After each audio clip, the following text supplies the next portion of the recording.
Hello, everybody. Eric here with a weekly wrap up for June 8th through June 14th. Hope everybody had a wonderful Friday the 13th. I did not do anything really special to celebrate, but I did have a couple people from work wish me a happy Friday the 13th, which was kind of nice. Today being June 14th, no King's Day, lots of protests going on all around the country. And apparently, the Idiot in Chief's big parade. I've seen a bunch of stuff on social media about the protests. I have seen nothing about this big parade. That was supposed to be today, right? But we don't normally talk politics here, so let's get into the weekly wrap up on my channel. On Monday, the 9th, I posted a review for The Rising, More Selected Scenes from the End of the World by Brian Keene, a collection of short stories set in the world of The Rising by Brian Keene. And on Friday was Friday the 13th, I posted a review for Senseless by Ronald Malfi, his latest novel. Please check those out. And on Wednesday was my reading remembrances for March of 2007. That's pretty much it for the channel. No special videos. As far as what I've been reading, I haven't been doing a lot of reading. So I'm still on Spawn by Sean Hudson. But you can see I only have this little bit left. I was hoping to finish it before I did any recording today, but obviously I did not. Hopefully I'll finish it this evening. I have no idea what I'm going to read, though, when I'm finished with it. And didn't watch anything. Just the usual stuff. On Tuesday on YouTube is always the new board game play video from No Rolls Barred. Friday is the new episode of Taskmaster, this season featuring Jason Mantzoukas. And this Friday's, in my opinion, had some epic moments. I think some of the best moments I have ever seen on Taskmaster. So I did watch those. Some other random videos, here and there. But not much else. So I think we'll jump straight into the geeking out. Here we go. You can always tell when I get paid, because then I have things to show you that I purchased. We're going to start with something I picked up at the comic book shop, and that would be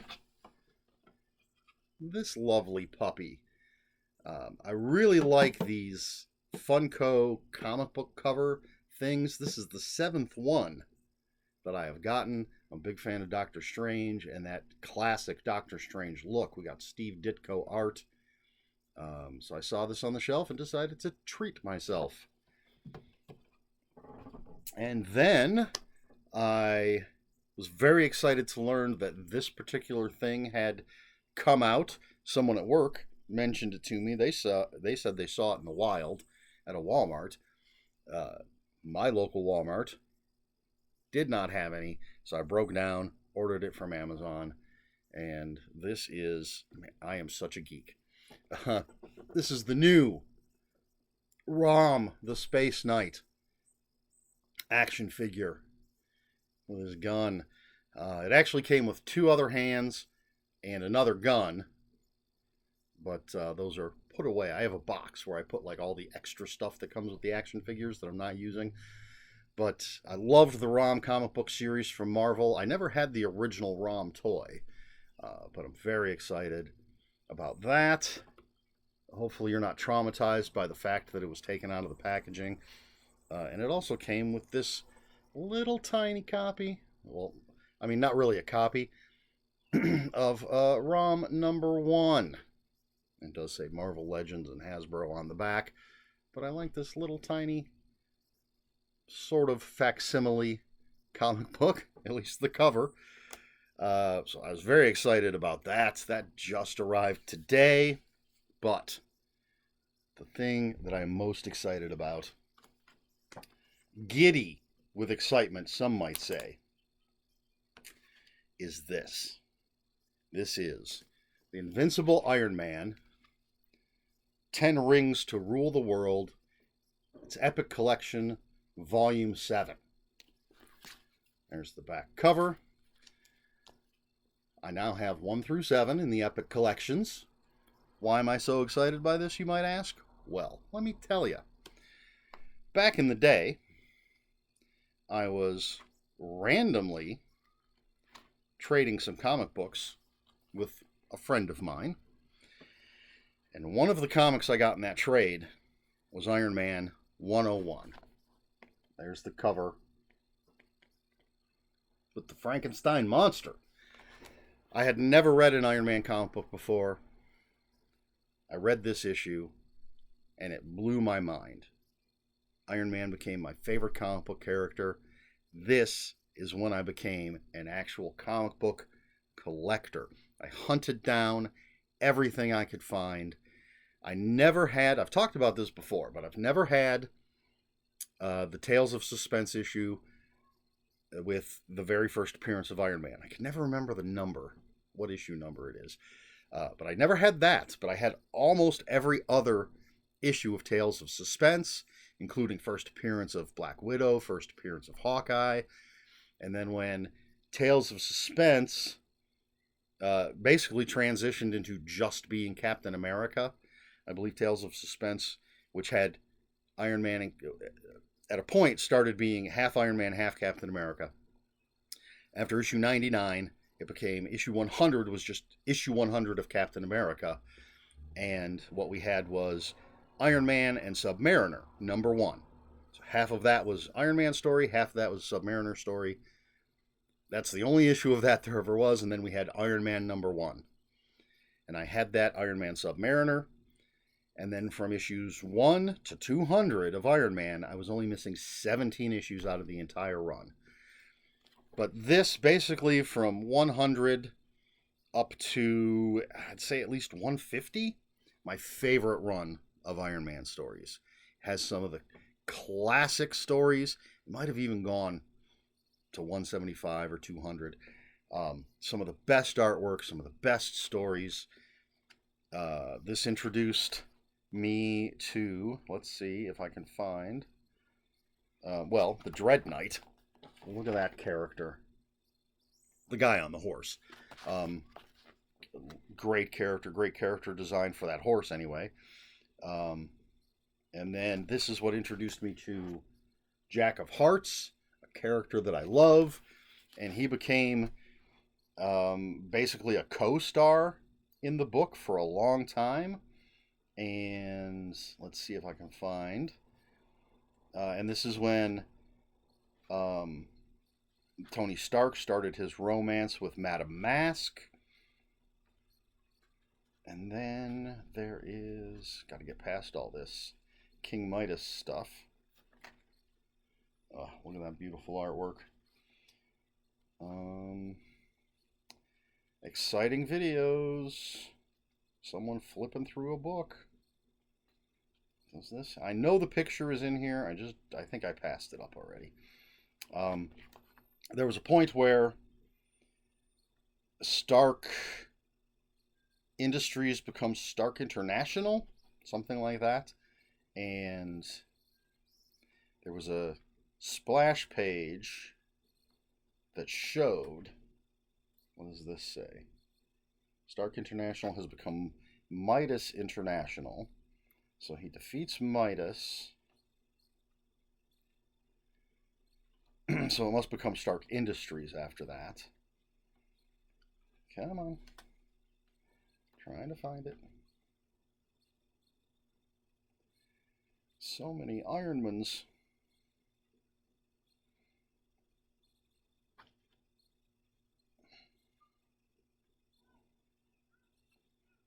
I know it exists. I saw it when I was flipping through here earlier.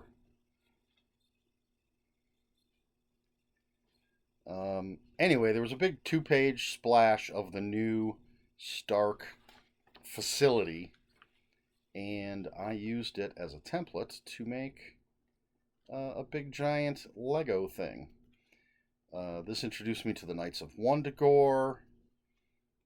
And, oh, there it is. It's much, oh, it is the new Stark International. It's much closer to the end than I thought. But anyway, I used this and I used Legos to create this entire thing. I was a very geeky child. So this has, where is it? Iron Man 92 through 114, an annual number 4, and Marvel Premiere 44, which is a Jack of Hearts issue. I actually have it on my wall, right over there.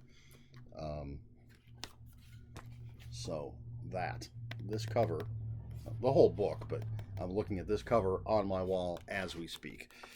So I was incredibly, incredibly excited that this had finally come out. Oh, there was a great picture of Jack of Hearts. Love that character.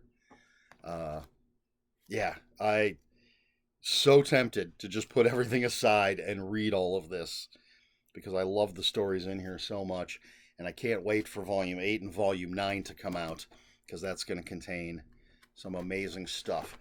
It's weird how they publish these things. I've mentioned it before because there's quite a bit more than just the first 7 published.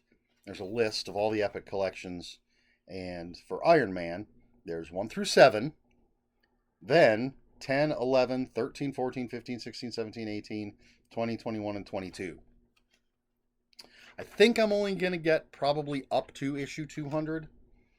But we'll see. But I know 8 and 9 are going to have some fantastic stuff. I definitely want Demon in a Bottle, Armor Wars, the first, possibly the second story where Iron Man and Doctor Doom travel back to Camelot. I believe they did it twice. I believe the introduction of Obadiah Stane is in there. I don't think it's before. I don't think he showed up earlier. But it's been a long time. I don't quite remember. But you can see Jack of Hearts, Madame Mask on the cover, and the guardsman. Yes, I've been rambling, but that's because I just love this so much. And that's my favorite version of Iron Man's armor. So excited that this is finally out and in my hands. That's pretty much everything I bought. But again, you can tell I got paid because I spent that money. Oh, that's not exactly true. I did get something else that I can't show you, except I guess I can show you on my phone. We'll see if this... Here, that's how much I like Jack of Hearts. It's my lock screen on my phone. And, just to show you what a true geek I am, ROM is the the wallpaper on my phone. Because I am such a geek. So I have to go here. The other thing that I purchased, let's get this photo, enlarge it a little bit. That's as much as I can on the phone. I finally got, you really can't see it very well there, unfortunately, for the reflections, but it's Marvel Ultimate Alliance 3, The Black Order, for my Nintendo Switch. I suppose you could possibly read the title. That's basically the reason that I got the Switch, was for that game. I knew I wanted to play that game. Here, we'll see how well this one... This is the team I had early on. Scarlet Witch, Deadpool, Falcon, and Captain Marvel. I have since changed that as I've unlocked more characters. But, yes. I played Ultimate Alliance and Ultimate Alliance 2 on other systems. I believe one on the PSP.